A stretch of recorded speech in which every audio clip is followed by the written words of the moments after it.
श्री स्वामी समर्थ. नमस्कार मित्रांनो, तुमचं माझ्या यूट्यूब चॅनलवरती मनापासून खूप खूप स्वागत आहे. आणि स्वामींचा कृपा आशीर्वाद प्राप्त करून घेण्यासाठी कमेंट बॉक्समध्ये श्री स्वामी समर्थ लिहा. व्हिडिओ कुठेही स्किप न करता शेवटपर्यंत पूर्ण बघा. घरामध्ये भरभराटी फक्त पैशाने होत नाही. घरात प्रेम, आदर आणि शांतता असेल तरच ते घर श्रीमंत घर असतं. एका स्त्रीच्या वर्गात इतकी ताकद असते की ती घराला स्वर्ग बनवू शकते आणि तणावाचे ठिकाणही बनवू शकते. घरात पैसा येण्यापेक्षा घरात शांतता टिकणं जास्त महत्त्वाचं असतं. घरातील स्त्री जर समजूतदार असेल तर संकटातही घर तुटत नाही. सगळं अगदी व्यवस्थित सुरळीत राहतं. तर अशा कोणत्या गोष्टी आहेत त्या प्रत्येक महिलेमध्ये, स्त्रीमध्ये असायलाच हव्यात. प्रत्येक गृहिणीमध्ये या सवयी असायलाच हव्यात. तर त्या कोणत्या सवयी आहेत तेच आपण या व्हिडिओमध्ये जाणून घेणार आहोत. व्हिडिओ आवडला तर एक लाईक आणि एक कमेंट नक्की करा. नंबर 1. पहिली गोष्ट म्हणजे गोड बोलण्याची सवय. घरातील स्त्रीने नेहमी शांत आणि गोड शब्दात बोलण्याचा प्रयत्न केला पाहिजे. उद्धट शब्द घरातील वातावरण खराब करतो. प्रेमाने बोलल्याने नाती मजबूत होतात. घरात सकारात्मक ऊर्जा अगदी कायमस्वरूपी टिकून राहते. नंबर 2. सकाळची सकारात्मक सुरुवात. सकाळी उठल्यावर राग किंवा तिरस्कार आणि दिवस सुरू करू नये. देवाचे नाव, स्वच्छता आणि आनंदी चेहरा घरातील चांगले वातावरण निर्माण करू शकतो. यामुळे घरातील लोकांचेही मूड चांगला राहतो. नंबर 3. स्वच्छतेकडे लक्ष देणे. स्वच्छ घरात मनालाही शांती मिळते. घरातील वस्तू नीटनेटके ठेवणारी स्त्री घर व्यवस्थित सांभाळते असं मानले जाते. स्वच्छता ही भरभराटीची पहिली पायरी आहे. नंबर 4. पैशाची योग्य बचत. भरपूर पैसा कमावणे इतकंच त्याची योग्य बचत करणं महत्त्वाचं असतं. छोटी बचत भविष्यात मोठा आधार बनते. समजूतदार स्त्री घराचा खर्च अगदी संतुलित ठेवते. नंबर 5. घरात भांडण टाळणे. सततचे वाद घरातील शांतता नष्ट करत असतात. प्रत्येक गोष्टीवर प्रतिक्रिया देण्याऐवजी काही गोष्टी समजून घ्यायला हव्यात. शांत स्वभावामुळे घर टिकून राहतं. नंबर 6. मोठ्यांचा आदर करणे. घरातील वडीलधाऱ्या माणसांचा आदर करणारी स्त्री मुलांनाही चांगले संस्कार देते. मोठ्यांचे अनुभव करायला दिशा देतात. आदरामुळे घरात प्रेम वाढते. नंबर 7.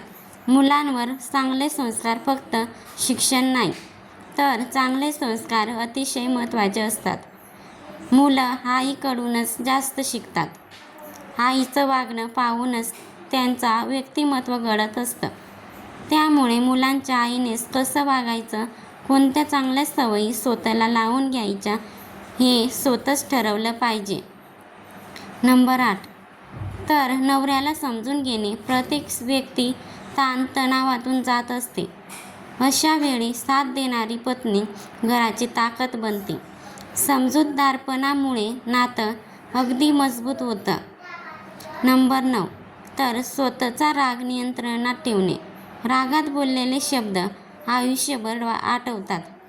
म्हणून कोणत्याही परिस्थितीमध्ये संयम ठेवणे आवश्यक आहे. इतरांच्या घराशी तुलना न करणे. प्रत्येक घराची परिस्थिती वेगळी असते. सतत तुलना केल्याने दुःख आणि असंतोष वाढतो. नंबर 10. इतरांच्या घराशी तुलना न करणे. प्रत्येकाची परिस्थिती वेगळी असते. सतत तुलना केल्याने दुःख आणि संतोष वाढतो. स्वतःच्या घरात आनंद शोधणं महत्त्वाचं आहे. नंबर 11. सकारात्मक विचार ठेवणे. घरातील स्त्रीचे विचार घराच्या वातावरणावर परिणाम करतात. सतत नकारात्मक बोलल्याने घरात तणाव वाढतो.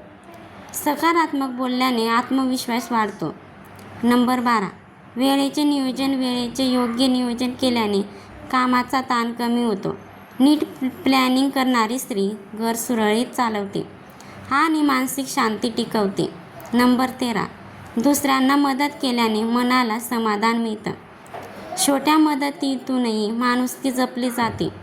चांगुलपणा घरात सकारात्मक ऊर्जा आणतो. नंबर 14, कुटुंबासोबत वेळ घालवणे. फक्त कामात व्यस्त राहून नाती मजबूत होत नाहीत. थोडा वेळ एकत्र बसणे, एकत्र बोलणं आवश्यक आहे. यामुळे घरात जवळ एकता वाढते. नंबर 15, घरात आनंदी वातावरण ठेवणे. हसत खेळत घर सर्वांनाच आवडतं. छोट्या गोष्टींमध्ये आनंद शोधायला शिका. आनंदी वातावरणामुळे तणाव कमी होतो. नंबर 16, नात्यांमध्ये अहंकार न ठेवणे. मीच बरोबर आहे हा विचार नात्यांना दूर करतो. एकमेकांमध्ये दुरावा निर्माण करतो. कमजोरी नसते, तर ते समजूतदारपणाचे लक्षण असतं आणि समजूतदारपणाचं नातं टिकवत असतो. नंबर 17, मेहनतीची तयारी ठेवणे. भरभराट एका दिवसात मिळत नाही. मेहनत आणि सातत्य आवश्यक असतं. कष्ट करणारी स्त्री घराची खरी शक्ती बनते. नंबर 18, आरोग्याची काळजी घेणे. स्वतः निरोगी राहणंही तितकंच महत्त्वाचं आहे. स्त्री आजारी पडली तर संपूर्ण घर विस्कळीत होतं. त्यामुळे स्वतःची काळजी घेणे अतिशय गरजेचे आहे. नंबर 19, चुकीच्या लोकांपासून अंतर ठेवणे. घरात भांडण लावणाऱ्या आणि नकारात्मक लोकांपासून दूर राहणं आवश्यक आहे. चुकीचे संगत मानसिक शांतता बिघडवते. योग्य लोकांमुळे आयुष्य अगदी सुंदर बनू शकतो. नंबर 20, देवावर विश्वास ठेवणे. कठीण काळात श्रद्धा माणसाला मजबूत ठेवते. प्रार्थनेमुळे मन शांत होतं. विश्वासामुळे संकटावर मात करण्याची ताकद आपल्याला मिळते. नंबर 21, छोट्या गोष्टींसाठी आभार मानणे. जे आहे त्यात आनंद मानणं खूप महत्त्वाचं आहे. सतत तक्रारी केल्याने मन अस्वस्थ राहतं. कृतज्ञता आनंद वाढवतो. नंबर 22, गुपित बाहेर न सांगणे. घरातील प्रत्येक गोष्ट बाहेर सांगणं योग्य नसतं. यामुळे गैरसमज आणि नाती खराब होऊ शकतात. समजूतदार स्त्री घराची प्रतिष्ठा जपते. नंबर 23, मुलांसमोर भांडण न करणे. मुलांवर घरातील वातावरणाचा खोल परिणाम होतो. सततचे वाद त्यांच्या मनावर परिणाम करतात. शांत वातावरण मुलांना सुरक्षित वाटू देतं. नंबर 24, संकटात धैर्य ठेवणे. वाईट वेळ कायम राहत नाही. कठीण परिस्थितीत घाबरण्याऐवजी धैर्याने उभं राहणं महत्त्वाचं असतं. समजूत स्त्री घराला आधार देत असते. नंबर 25, प्रेम आणि आदर जपणे. घर टिकवण्यासाठी पैसा नाही, तर प्रेम आणि आदर आवश्यक असतो. एकमेकांची किंमत ओळखणारी माणसं कायम आनंदी राहतात. प्रेमामुळेच घर खऱ्या अर्थाने भरभराटीला जातं. कधीकधी घराला मोठे बनवण्यासाठी मोठ्या पैशाची गरज नसते, एका शांत, समजदार आणि प्रेमळ मनाची. जर तुम्हाला हा व्हिडिओ आवडला असेल तर तुमच्या मित्रपरिवारासोबत नक्की शेअर करा. आणि आपल्या चॅनलवरती नवीन असाल तर चॅनलला सबस्क्राईब करा. श्री स्वामी समर्थ. जय जय स्वामी समर्थ. धन्यवाद.